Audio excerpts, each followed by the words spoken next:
Isang linggo na lang, eleksyon 2016 na. Kaya sinusulit na rin ang ilang vice presidential candidates ang nalalabing panahon ng kampanya. May report si Lay Alves.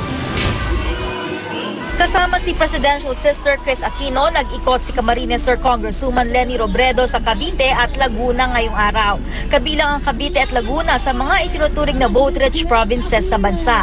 Ayon naman kay Robredo, malaki raw ang naitulong ni Chris sa kanyang kampanya at pagpapataas ng kanyang survey ratings. Si Chris din daw ang nagbayad ng kanyang patalasta sa TV.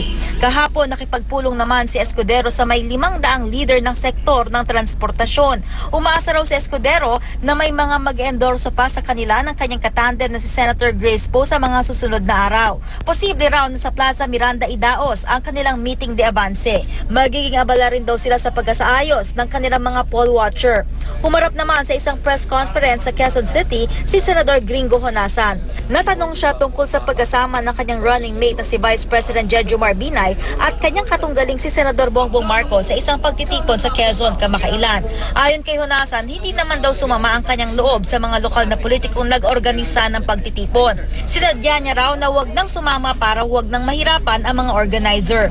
Si Senator Alan Peter Cayetano sa General Santos City naman ang kampanya ngayong araw. Kahapon naman sa kanyang lungsod na Taguig City ng kampanya si Cayetano. Nagmistulang rock concert ang kanilang kampanya. Dinaluhan ito ng ilang artista at singers na sumusuporta sa tambalan nila ni Mayor Rodrigo Duterte. Nag-ikot naman ang caravan ni Senador Bongbong Marcos sa Balintawak sa Quezon City kaninang umaga. Nakisalo rin siya ng tanghalian sa mga lokal na leader ng lungsod. Samantala kahapon, itinanggi ni Senator Marcos ang sinabi ni Duterte na binigyan niya umano ng pera si Senator Antonio Trillanes IV nung nakakulong ito.